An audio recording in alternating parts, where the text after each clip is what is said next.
Welcome to the fourth session of the International Counter-Terrorism Conference. I am Sneha Kathy Sebastian, the Associate Editor at the Forum.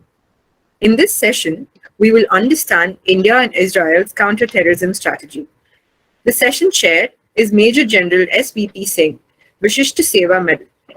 Sir is a veteran of the 1971 Indo-Pakistan War and has 5 decades of experience in key leadership roles at both conceptual and directional levels in various fields. An alumnus of the prestigious Rashtriya Indian Military College, National Defence Academy, and Indian Military Academy, he was commissioned into the Regiment of Artillery in December 1970. He conceptualized and executed Indian Army's largest firepower demonstration as the overall commander-in-charge of Army, including artillery, mechanized forces, infantry, and attack helicopters. Sir also led the military delegation to Singapore to evaluate and implement aspects of the artillery. Welcome to the conference, sir. Thank the you. speakers for the session are Lieutenant General Anil Bhatt, PVSM, UYSM, AVSM, SM, VSM. He was the military secretary of the Indian Army. Prior to this, he served as the 47th Commander, 15 Corps of the Indian Army. Earlier, he was the Director General of Military Operations for 1 year, including the Docklam crisis of 2017. Sir was commissioned into the 9 Gorkha Rifles in 1981. He has served 3 times in Jammu and Kashmir. Sir has also held several important posts during his career of 36 years. He was awarded the Uttam Yudh Seva Medal in 2019 for many successful operations, including elimination of the highest number of militants, that is 259, in a year over a decade. He was also the first Director General of the Indian Space Association. Our second speaker is Professor Chuck Frelich, a former Deputy National Security Advisor in Israel and long-standing Senior Fellow at Harvard's Belfer Center. He also teaches political science at Columbia, NYU, and Tel Aviv University. He's the author of Zion's Dilemma, How Israel Makes National Security Policy, Israel's National Security, a New Strategy for an Era of Change, and Israel and the Cyber Threat, How the Startup Nation Became a Global Cyber Power. He has also published numerous academic articles and over 200 op-eds, and appears frequently on US, Israeli, and international TV and radio stations. Sir is also the senior editor of the Israel Journal for Foreign Affairs. I welcome the session chair and all the speakers to the session. Now I hand it over to Major General S.V.P. Singh, sir. Over to you, sir. Thank you, Sneha. First of all, I take it as a great honor to be on the Indic Research program on this counterinsurgency. It's my maiden venture, and I thank the organizers. As also, I wish the audience here takes home the points. Primarily, we are covering this session on counterterrorism, India-Israeli approach. So it's a very fascinating subject and very live Indo-Israeli cooperation. You see, extremist groups the world over have drawn the attention of governments, the military, and the society with their new techniques of terrorist attacks and terrorism concepts. And this has kept the governments the world over on tenterhooks. Terrorism, no doubt, is a bane, but counterterrorism has to eliminate this bane. So with that much, because so much has been spoken during the day on terrorism and counterterrorism and its many facets, what I would like to cover primarily is how the Indo-Israeli cooperation developed. You see, India was one of the first few countries which recognized Israel when it became independent. But it was not till 1992 that we developed diplomatic relations. But it was 1991, which was a landmark year which changed around a lot of relationships in the world. The breakup of the USSR, there was the first Gulf War. January 1991, China had given diplomatic recognition to Israel. And also Iran, things are still evolving post-Iraq-Iran war.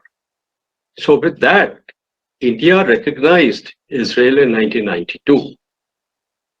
Also, in the early 80s, India had opened to tourism in quite a big manner in Jammu and Kashmir, primarily Kashmir.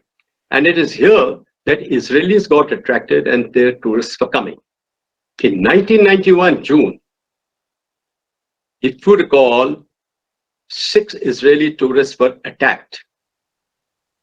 And this was a hand of Pakistan ISI in it.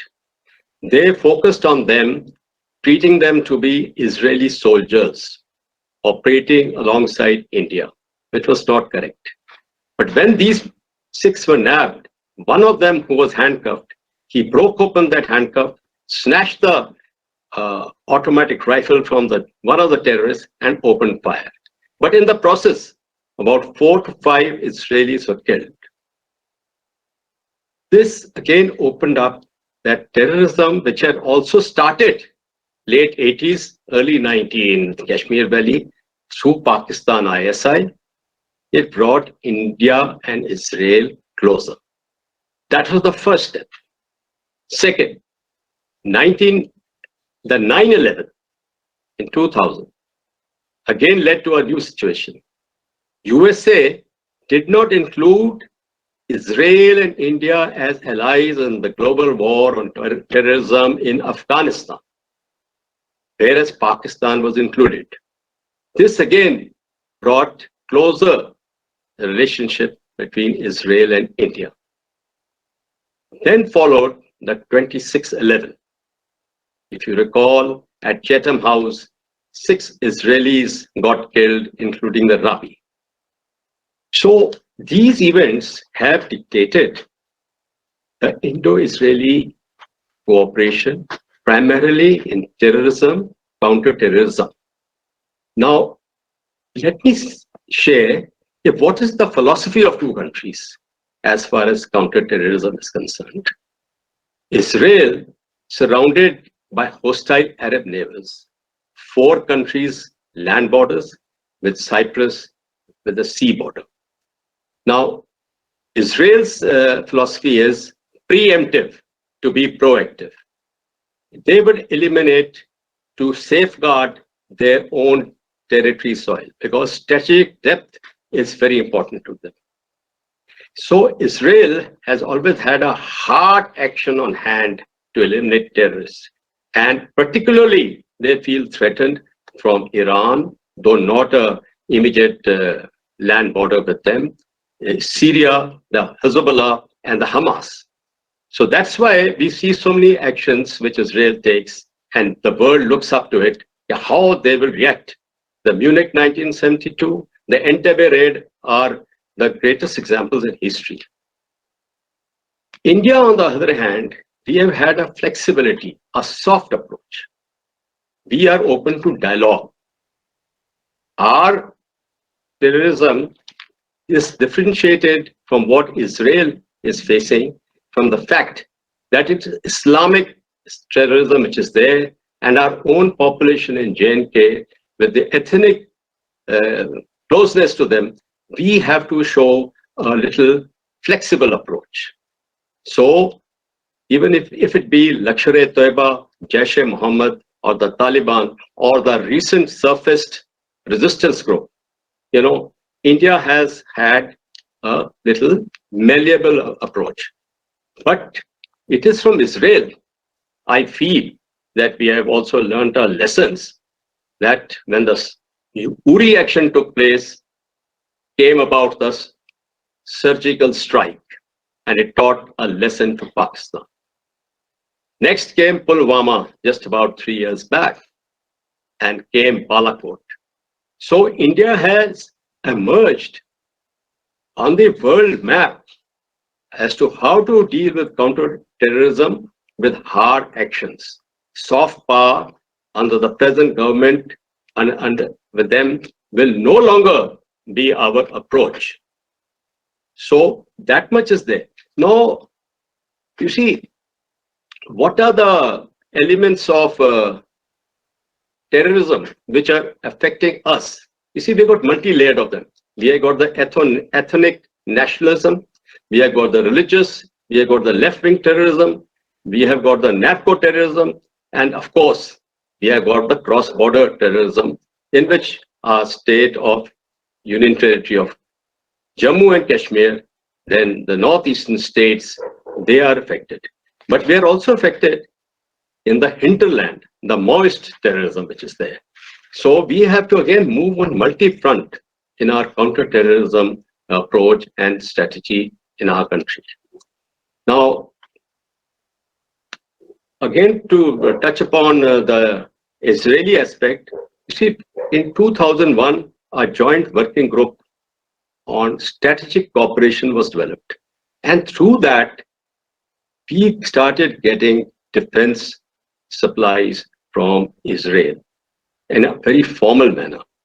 So we got all the devices like night vision devices, the thermal imaging devices, the UAVs, the unarmed aerial vehicles, today the drones. So that has been a support which has given a flip in our anti-terrorism, counter-terrorism resource assets. No doubt that today we are also, through Atmanirbhar, making good inroads to be able to meet our own requirements. So these are the things. Now, also, General Bhatt, who's there, he is the master of the Kashmir terrorism and counter-terrorism. And of course, his experience is so enriched as Director General Military Operations also. But what I can add here is there have been new elements of terrorism which get added. It is a digitized world. So digitization is a great menace. The drones are being used have been used effectively. The tiffin boxes have been driven. Drones have also delivered small pistols. And so those people who are the locals, they are the unseen militants today. You can call them sleeper cells or the young recruits which are there. So these are the new elements of terrorism which we are facing. And of course, our NIA and a national intelligence grid which has come about is doing all that which can to eliminate terrorism to the maximum.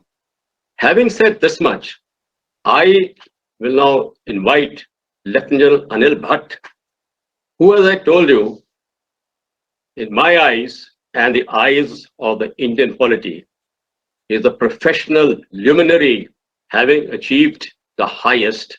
And I think we're going to listen to him to further get enlightened. Thank you. Over to General Bhatt.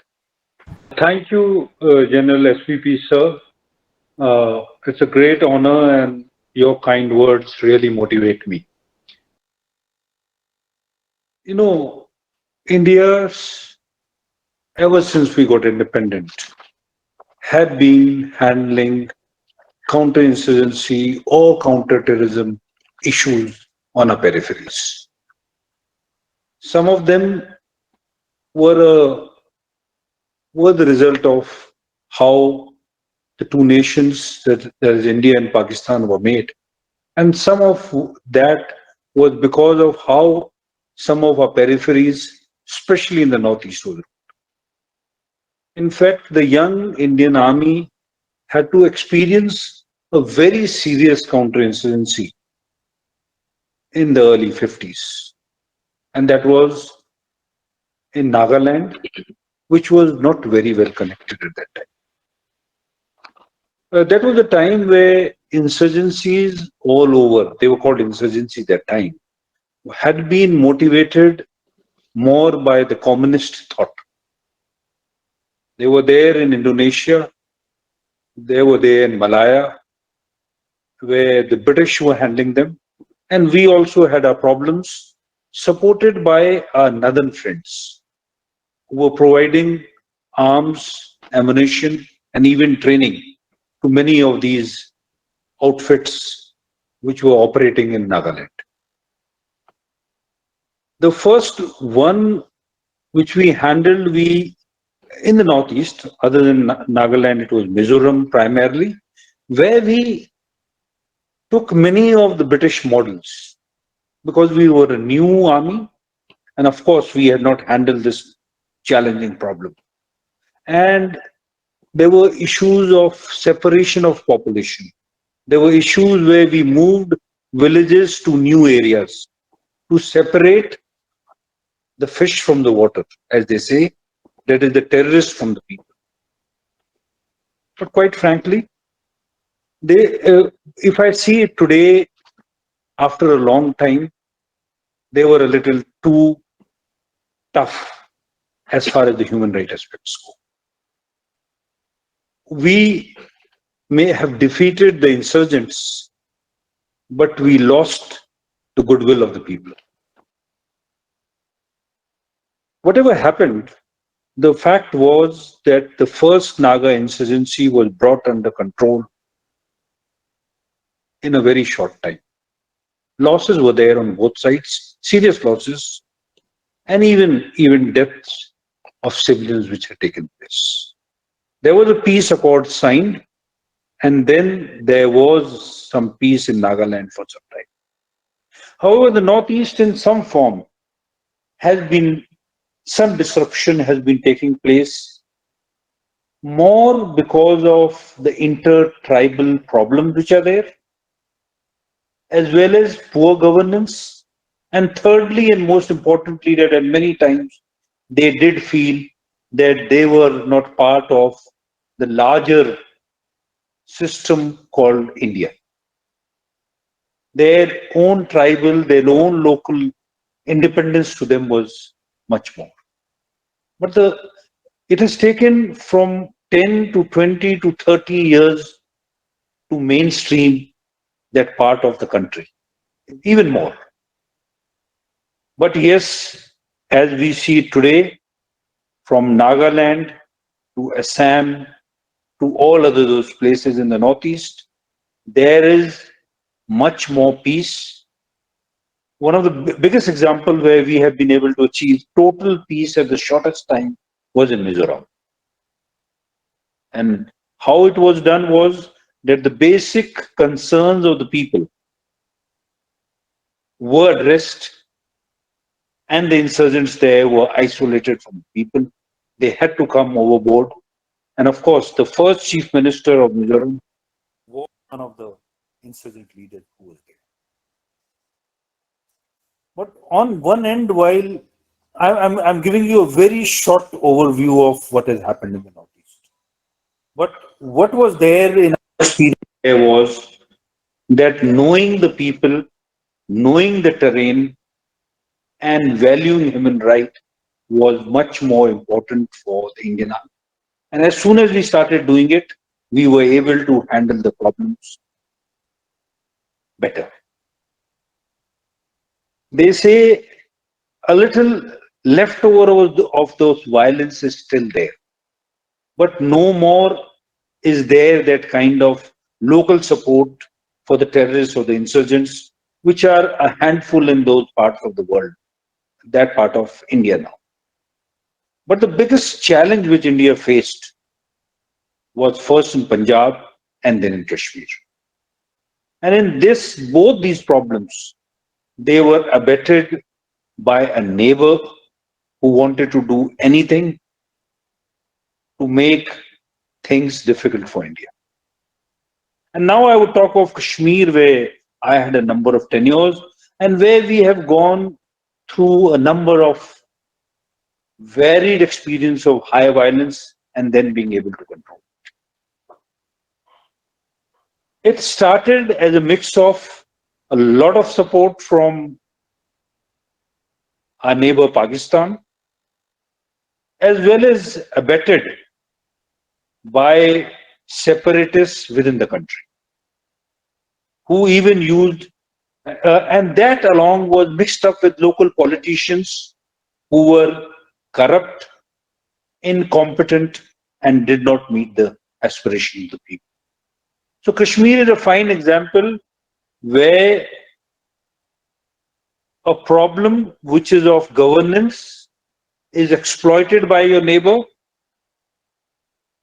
and history and religion are combined to create a toxic mix. There was a situation in the 90s, early 90s, in 1990 and around, where people in the valley of Kashmir, which has a population about 50 to 60 lakhs, people believed that freedom from India was just round the corner. And once again, they had the Pakistani support, but they were dreaming of independence. And this insurrection which took place at that time was led by very young people who had been disillusioned by the political system because of heavy rigging which had taken place in the elections which had taken place then for the chief ministership. Many of them went across to Pakistan, were given a lot of support and trained there and came back. But in a matter of just 1 to 2, it looked as if at that time, and of course, advertised in an exaggerated manner by Pakistan, that in a very short time, we would lose the valley which had gone away from the Indian hands. But the Indian military forces, which never have avoided getting involved inside a country where the police generally handles the law and order, were able to control this situation in a very short time. And what was the strategy we followed at that time? One was blocking all the routes of infiltration to deny people coming in from Pakistan, as well as the support in terms of weapons and ammunition from across. The second was implied was to ensure peace and stability inside the country, inside Kashmir, as well as also neutralize the terrorists. In fact, in a very few years, the violence levels were brought under good control. But once again, after a few years, because the political system could not take over, the next round, which was again abetted by Pakistan, took place. And this time, they pumped in Afghan terrorists, Chechen terrorists, many foreign terrorists to bring in a local problem again. These were the most challenging times. However, by 93, 94, most of these foreign terrorists had been removed. And at the time when Kashmir was picking up, it spread from the valley, beyond the valley, into the Kishtwar, Punch region, and even had come to Jammu. That insurgency, the terrorism there, slowly spread from the valley and spread to rest of Jammu and Kashmir. It was slowly shrunk back by the Indian Army, and by the year 97, 98, it was back, shrunk to a few districts in Kashmir Valley. And thereafter, it has been slowly been neutralized to a level today where a person who takes on a weapon or who becomes a terrorist has a shelf life of 1.5 months to even less. In the sense, there is a total control by the Indian armed forces into violence levels in the valley. But what happened a few years back was when the terrorists were neutralized, a new kind of movement was started by Pakistan, which was the Info War, where they copied it from, again, there's a link from Israel. The model they copied was called Intifada. Intifada was where there was something like mass insurrection which was attempted in Israel, which was handled very well, the Intifada 1 and the Intifada 2. Similar thing was done in Kashmir, where people came out in large numbers. There were incidents of stone throwing. The terrorists would operate from a crowd of people, instigate the armed forces to fire, raise the emotional level, and then make the forces not be able to do their task. This, along with a new thing which came, was social media. And with the social media, there was a new kind of terrorist which emerged, and one of them maybe you would have all heard of was Burhan Wani. Burhan Wani, as they say, had not ever got involved into any major violent action as such. He was a terrorist of the social media. He was a terrorist of Facebook and WhatsApp. But when he was neutralized by the Indian Army, the whole Kashmir Valley came to a standstill for that 5 to 6 months. The emotion he drew was much higher than what he was as a terrorist. It was a major lesson for us in now. And there we realized that even neutralizations have to be controlled and organized by us.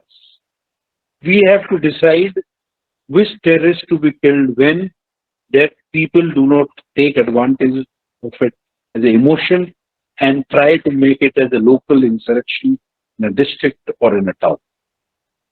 And that is why thereafter, many of the terrorist leaders who did emerge and which were created by the social media intermittently every year, we were able to neutralize them without any blowback in the public there.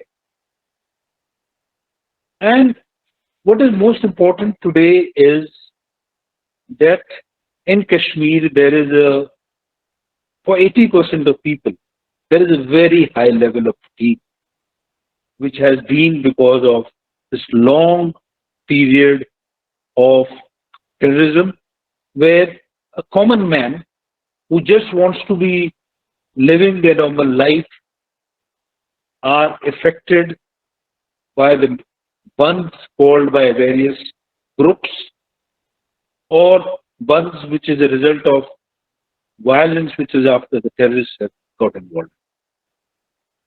And Kashmir is one example. When people are convinced that they don't want violence, the violence in the long run goes away. The military can bring very high level of violence to controlled level, but they cannot remove the root cause. For that, there is a political initiative which has to be taken, because in India, wherever these problems have taken place, the government, the military has been very, very conscious that this is a battle which is being fought in the most difficult environment. And I'm saying the environment is most difficult because the terrorists are like needles in a haystack. They disperse into that very large population. We have to ensure they are neutralized in a surgical manner without hurting all the people or the common man, because every time if we do injure, hurt or kill by accident any local innocent, we are only abetting or increasing the fire of terrorism. And over the years, and like General SVP said, we follow the softer approach. No, I would disagree with him. We follow a more balanced approach. An approach keeping in mind that the people were in the area who are there where we have to carry out counter-terrorist operation belong to our country. In the long run, it is the hearts and minds which are more important than the neutralization of the terrorists. And in this battle of heart and minds, wherever we have fought it, I can, as a general of the Indian Army, say with pride that we have done it very well. Our HR record, our human rights records, is enviable for any army in the world. We use the instruments of military power with the maximum restraint. In our history of handling counterinsurgency and counterterrorism, we have not used large caliber weapons. We have not used aircrafts, which in our neighboring country are used without any problems. Be it Balochistan or be it Afghanistan, Pakistan does not mind using heavy caliber guns or even aircrafts. We are proud that we are able to do it with minimum violence, and that is why the solution we provide to the nation is more long-term. I would stop here and would be more comfortable in answering questions which come from you all over. But while my next speaker speaks, I would request Chef to definitely tell him about a very successful part of Israeli operation which I have been studying, and that is how they handled the suicide bombers. Those young men who were being used as weapons by the Hezbollah and more importantly by the Hamas for creating uncontrolled violence all over Israel. It was an excellent operations which were totally intelligence-led. Intelligence-led along with psychological weapons which were used and which are really the finest example, and some of it I did pick up and apply it in Kashmir to win over very young men who had been misled. Over to you, General SVP, to carry it forward. Thank you very much, General Anil Bhatt. True to your professional acumen, you have covered a fantastic presentation. Thank you very much. I can only include or give a little sum up as a chair on what you really covered for us. You covered initially the northeastern states, the Nagaland. You spoke about the little high-handedness, the British concept, the Mizoram, how we got it in control. I think we did it very well. Then it came about in Punjab, the terrorism, the Pakistan-sponsored terrorism it was, followed up in Kashmir. So it was a moth-eaten Pakistan, the mischievous state, which has been playing these disastrous games, not able to overcome its 4 defeats in wars which it has fought with India and lost one part of its country.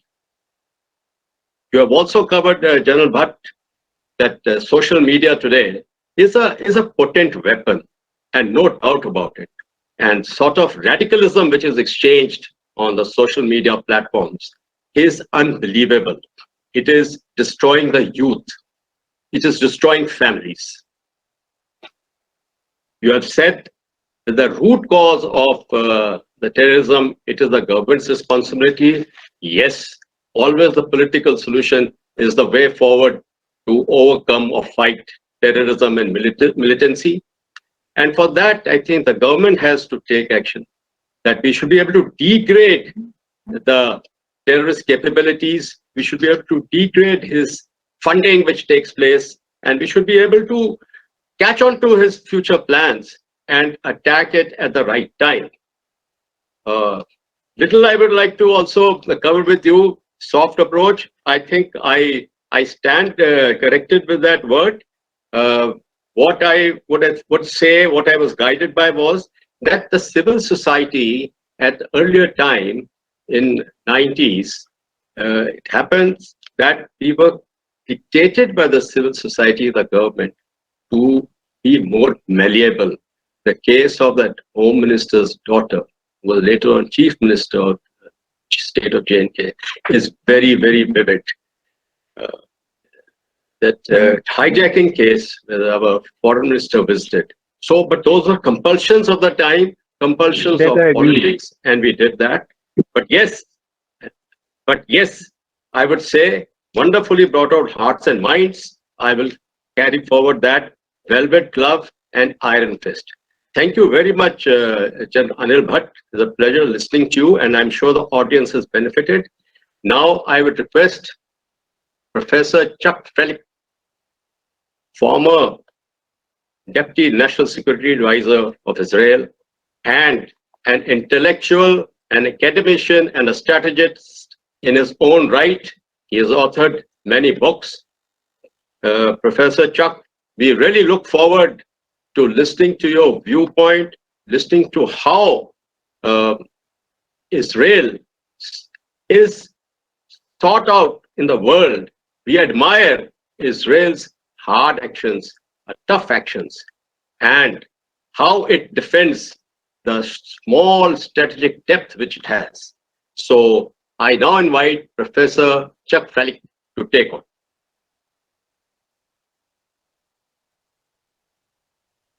Sir, you're on mute. Thank you. It's a pleasure to be with you this evening.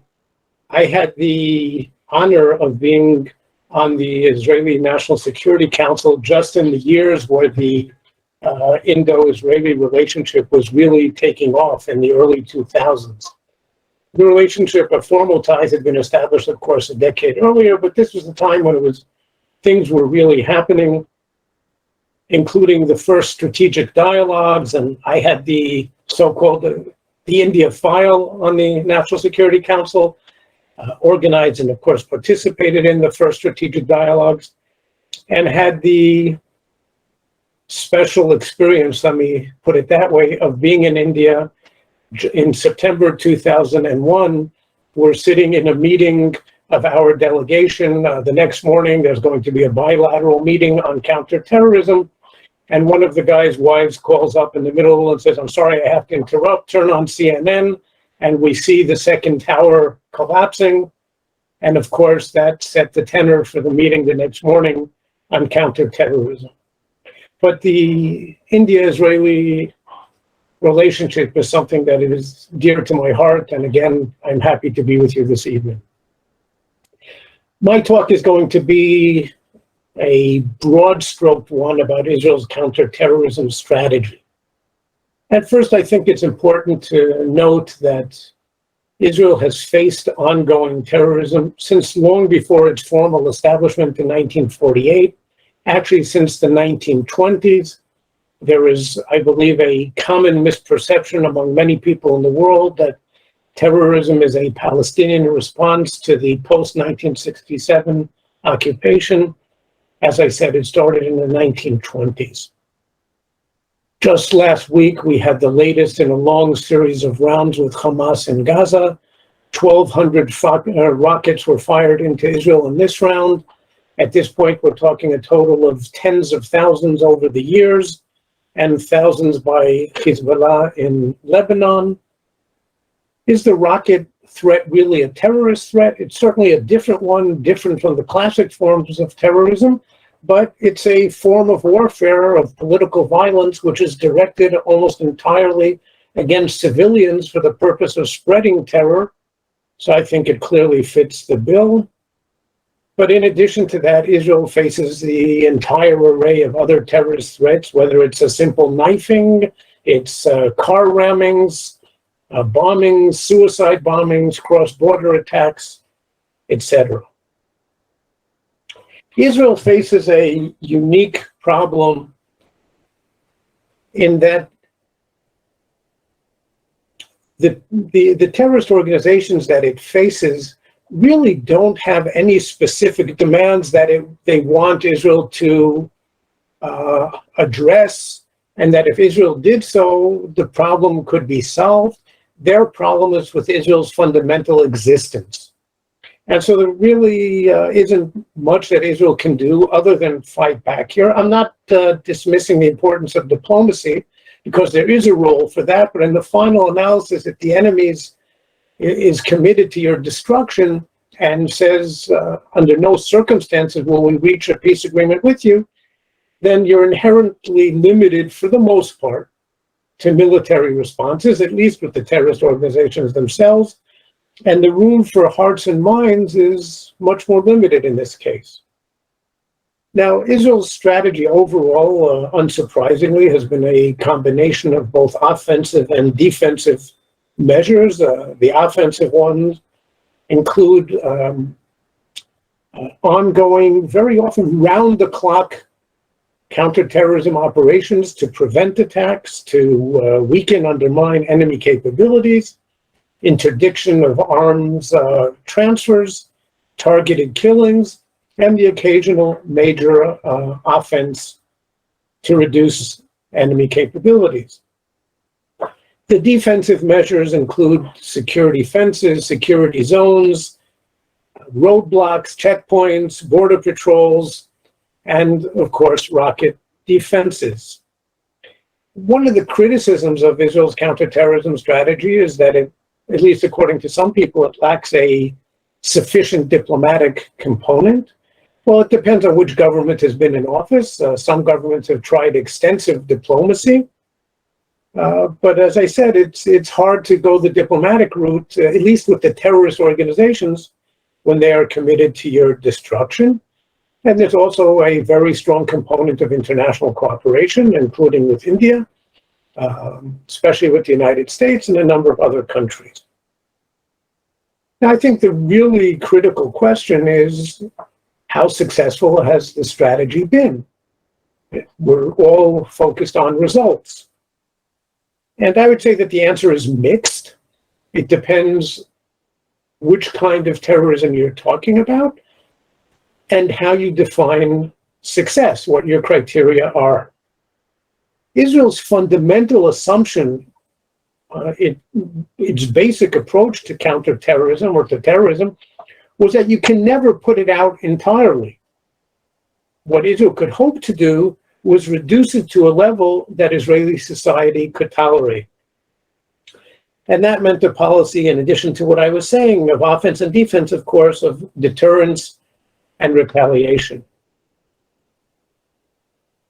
Now, in terms of the successes, I would say that the crowning achievement, the crowning success of Israel's counterterrorism policy is that it actually achieved the overarching objective, which is to keep terrorism to a level that Israeli society can not only tolerate, but actually thrive, and do so almost without regard to terrorism, as if it didn't exist. It's kept Israeli casualties very low over the years. The disruption to Israeli life overall, I'll come back to that in a minute, but overall quite minimal. The socioeconomic impact has been limited and fleeting. It's been localized. The only period in which terrorism actually had an effect at a national level, and a significant effect, in this case, a quite significant one, on the economy, was during the Second Intifada in the early 2000s, the very big wave of Palestinian terrorism at the time. As a matter of fact, Palestinian terrorism and the other forms of Hezbollah as well, it's produced a counter-reaction. It's actually strengthened Israeli societal resilience. That's not what they were trying to achieve, of course, just the opposite. Created strong national unity, strong public support for the various military operations over the years. And so I think overall, Israel's counterterrorism has been extraordinarily successful. It's also succeeded in preventing or minimizing the various forms, whether it's the knifings, the car rammings, bombings, and especially suicide bombings. Cross-border, the cross-border attacks was the big problem from the 70s up to through the 90s, early 2000s. Well, Israel basically succeeded in crossing off the border, the different borders, almost completely. And so the adversaries, whether it was Hezbollah and Hamas, tried to go over the border by rockets. And Israel hasn't been able to prevent it completely, but it's greatly reduced the threat through rocket defenses, especially the Iron Dome system.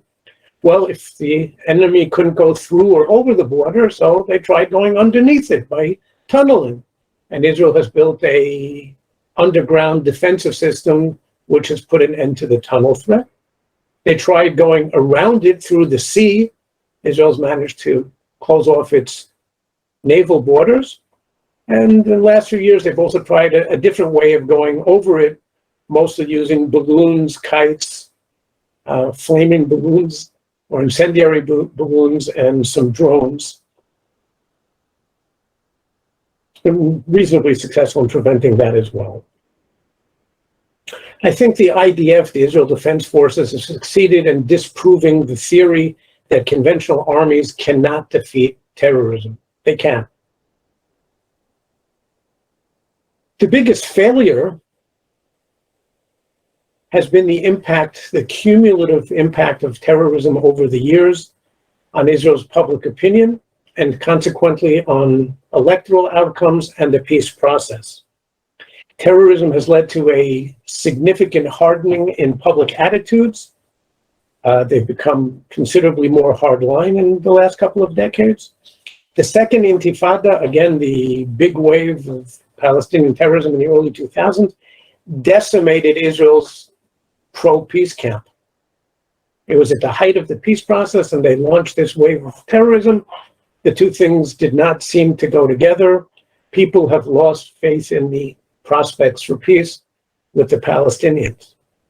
The result is that this loss of faith in the peace process and just the impact of the horrors of the Intifada were that terrorism actually determined the outcome of a number of elections, swayed them in favor of the right wing. And this also led to a hardening of Israel's negotiating positions with the Palestinians. Leaders were forced to stake out harder line positions to avoid appearing weak. And so the peace process has suffered as well. Israel has succeeded in deterring acts of terrorism, but hasn't succeeded in preventing the buildup of terrorist capabilities. Over the years, they've built up their capabilities continually. We saw, for example, in 2000, Hezbollah was thought to have something like 7,000 rockets, and today they're thought to have a truly mammoth arsenal of somewhere about 150,000 rockets. So far, Israel does not have an effective offensive response to the rocket threat, whether from Hezbollah or Hamas. Offensive operations reduce the threat a little bit, but there's no effective capability to prevent rocket fire, to suppress it. And the result is that Israel has been forced to rely increasingly on defense, on Iron Dome and other systems. And if I said before that terrorism has never led to significant disruptions in Israeli life, well, that's not true on the local level, because the areas near the borders have been disrupted significantly. And actually, national life, at least the sense of security, is disrupted by the various rounds. And if and when the next major round with Hezbollah erupts, I tend to think it's more a question of when rather than in. As I said, 150,000 rockets. Israel's home front will suffer a level of devastation unlike anything we have ever experienced. I'd much rather be on the Israeli side of the border than the Lebanese side, but that's really of little comfort. It's going to be extremely ugly. And what's making the threat even worse today is that Hezbollah, with Iran's help, supplied by Iran, has a growing arsenal of precise rockets. In other words, they're no longer these inaccurate rockets where you can hope to hit a build-up area. Here you can put it on a dime, and that means that they can disrupt IDF mobilization, IDF operations, hit the civilian home front very hard, civilian infrastructure, power stations, water facilities, communications nodes. As I said, it's going to be very, very ugly. And Israel faces a fundamental quandary here, in that really the only way to do anything effective about the rocket threat, to really reduce it, whether Hezbollah in Lebanon or Hamas or Palestinian Islamic Jihad in Gaza, the only effective way to deal with it is actually to go in and conquer all of Lebanon or all of Gaza, occupy it for a period at least of months, go house to house to root out the rockets in bloody hand-to-hand fighting. This is something that no one in Israel wants to do. No one wants to have to occupy these areas, don't want to have to pay the price in casualties. And the real problem is that even if Israel is ultimately forced to do it, once it withdraws, the rocket arsenals will probably be rebuilt rather quickly by Iran at a cost, and we can do this, but at a cost of heavy Israeli casualties and even heavier for the other side. The bottom line is Israel is reasonably effective in terms of defense, especially against a limited threat such as Hamas. The response is not sufficient for a threat on the level of Hezbollah, and the precise rocket threat is growing and is a severe threat. And let me conclude with a few examples of some of the paradoxes, some of the contradictions that Israel's run into over the years in its counterterrorism policies. Effective deterrence, effective counterterrorism deterrence, can require harsh and even disproportionate responses at times. But that can actually lead to an overall increase in the level of terrorism, at least in the short term. And it certainly leads to an international backlash. A failure to respond to terrorism will embolden one's enemies, dishearten one's own people. But retaliation can, again, exacerbate the situation, cause more casualties, and certainly increase the international response, exacerbating. The use of military measures leads to the international condemnation that Israel seeks to avoid, but so do economic measures. On the other hand, if you don't do anything, well, that's not very effective either. Israel's counterterrorism operations have caused a significant deterioration in its international standing over the years, even though it's been defending itself.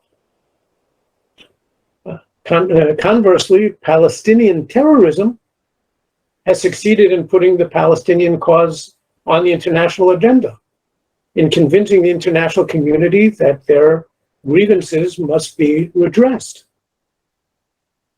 Palestinian excesses during the Second Intifada did harm their image, and there was greater international understanding of Israel's security concerns, led the international community to temporarily turn away from the Palestinians, but it was short-lived. Israel succeeded in expelling the PLO from Lebanon in 1982. It was a big success, but the result was even worse. It got Hezbollah instead. Israel withdrew from every inch of Gaza in 2005, dismantled all of the settlements that were there, dismantled 4 more settlements in the West Bank. This was supposed to be an indication of its willingness to go ahead with the Palestinians if they took effective control, showed that they could govern, put an end to terrorism. The result, of course, as I said before, was tens of thousands of rockets. So, as I said, numerous paradoxes, contradictions. This is the way it is in counterterrorist policy.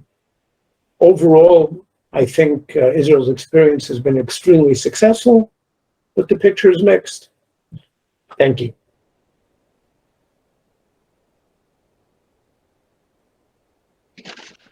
Thank you very much, Professor Chuck Frelick. You have given a very precise and well summarized presentation. What I would like to take forward as a chair is that we have a centuries-old relationship with Israel, the Jewish people.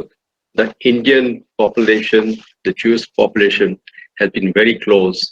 And you started your presentation that India's relationship is close to your heart, and I take it is close to all Israelis' heart. On a personal note, I would like to say, being from the army, my own regiment, my own unit, we have an officer, a little senior to me, whose two sons today, he's a Jew, and his two sons are there in your Israel, and they are in the Israeli Defense Forces. And they're very proud Israeli army men. So that is there. Yes, when I say close centuries-old relationship, we have also got certain commonalities. We are both democracies. We are both having cross-border terrorism problems. And we are facing radicalization and fundamentalism as a great threat to us. And it is a threat in being which is working against us.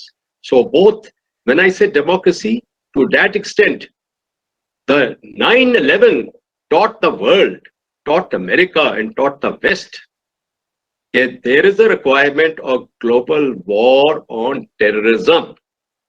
And it was surprising that America excluded both India and Israel in their alliance to fight in Afghanistan for whatever cause they went, but included Pakistan. That paradox is going to live in history. Now, also, you have covered, the sort of threats or sort of terrorist actions which are taking place in your area, like rocket attacks is one of the most potent attacks which are suffering from knifing, suicide bombing. But it is the rocket attacks where you have mentioned that you don't have the anti-rocket capabilities as yet.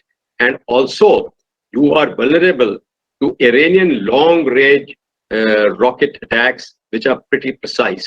So yes, there is something we expect Israel to come out with such capabilities, and the world will learn from it. I have no doubt about that. The crowning success, which you said, is to keep terrorism at a level where society can live a normal life. I think you brought it out very well, because this menace of terrorism is consuming humankind, and how we can reduce these killings and how we can reduce the losses of human lives and property is that the governments and society at large has to attend to it. What a fantastic thing you said, that the tunneling which has taken place, but you have come out with underground systems, and so you have nipped in the bud the tunneling threat which is there. It's a great learning. I think I must thank you immensely for a very wonderful presentation. You brought it out very well on the Palestine aspect, the Hezbollah, and also you covered issues like, how Israel has to balance the use of military in light of the international opinion. And international opinion is a selfish opinion. It's a selfish opinion which every country balances for its own best interest. And that is why the world and no nation has been able to arrive at a common definition of a terrorism or a terrorist. And that is the sad part. I again give an example. Americans withdrew from Afghanistan.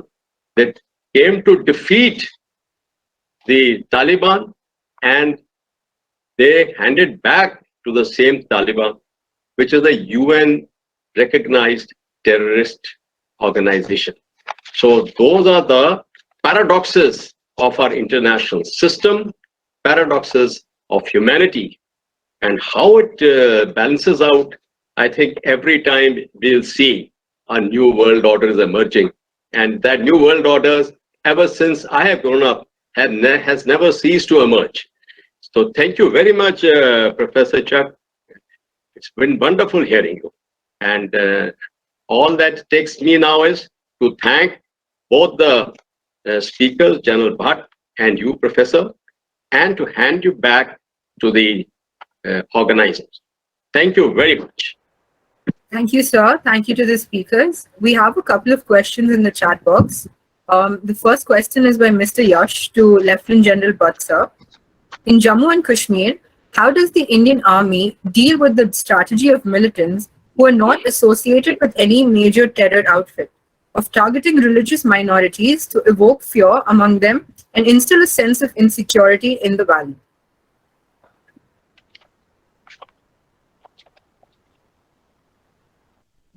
I got the statement, but what is the question exactly? If you could just repeat it, please. So the question is, how does the Indian Army deal with the strategy of militants who target religious minorities in order to evoke fear in them? Okay. You know, there's a term which one of my successors has coined for this problem in Kashmir, where they are called these white-collar terrorists. They are these new kind of terrorists who are living a normal life. Otherwise, for a specific mission or a task, they pick up a weapon from somewhere, shoot an innocent driver, a clerk, a laborer, and then disappear. These so-called part-time terrorists or these white-collar terrorists are really becoming a challenge for us. But if you have been following the news in Kashmir, we do get them very fast. We get them, some in a month, some in 2 months, some in 3 months, but we are ultimately able to get them and neutralize them. The challenge is, how do we protect a large number of lone, isolated people who are working, who want to be there in the mainstream, especially the Kashmiri Hindus and Sikhs. Of course, the Sikhs have handled it much more bravely and maturely because they have stayed together and there is a larger number there. But that said, this is a major challenge. And it is like even in Bombay, these so-called shooters of Dawood Ibrahim or some other gang,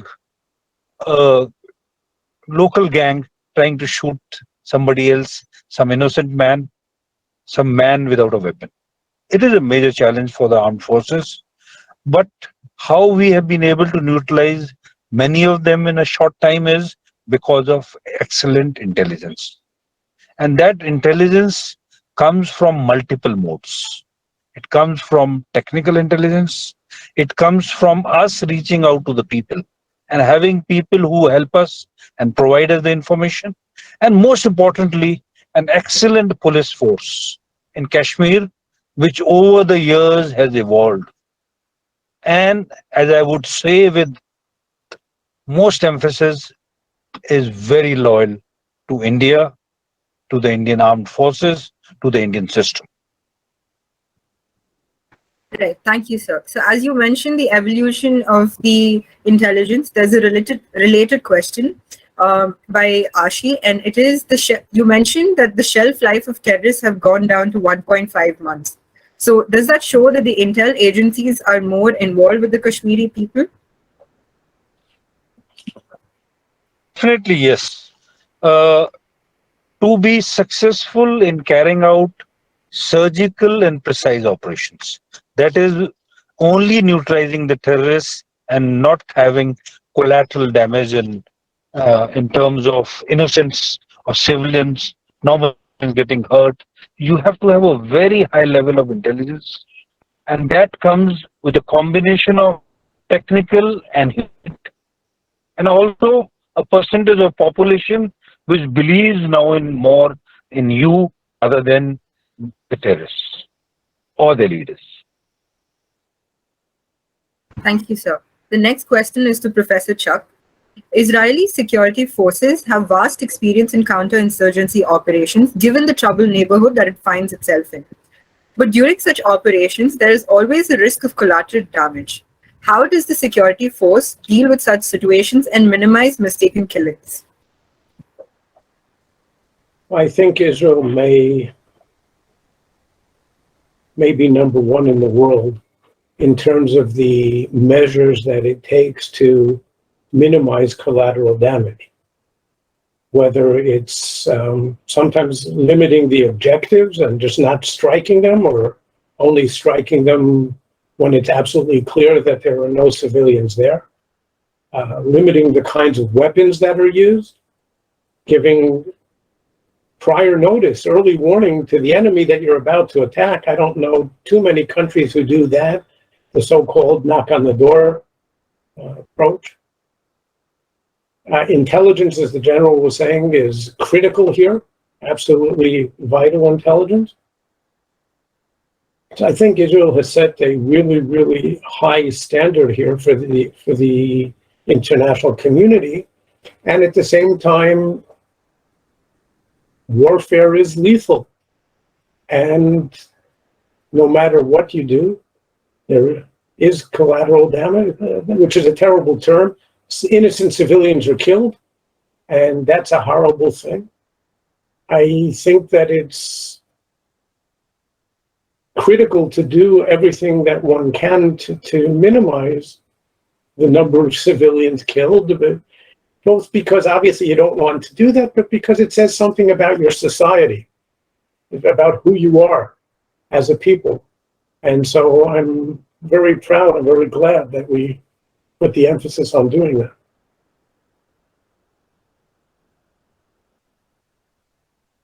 Right. Thank you, sir. There's one more question for you, and that is, Israel has been at the forefront of battling terrorism. However, how does it handle social media as a tool for instigating crowds? Well, I would put it maybe on a couple of levels. I think the Shin Bet, mostly the Shin Bet, the Israel police, have gotten very effective in recent years in monitoring the people who should be monitored on social media to detect those who intend to do bad things. It's something that took them a few years to learn how to do. It was a new field, and I think they've gotten very, very good at it, and they've prevented many, many attacks. If you're talking about using social media as a means of fighting the information war or the war of ideas, I don't think Israel has been effective at that. I think it's hard for any democracy to do it, and Israel hasn't done very much on that level. Right. Thank you, sir. That's all with the questions. As we come to the end of the session, I would like to thank the session chair and all the speakers for such an enlightening talk. With that, we come to the end of day one. Please stay tuned for our upcoming sessions tomorrow. Thank you and have a nice day ahead. Thank you. Thank you. Thank you very much. Thank you, sir.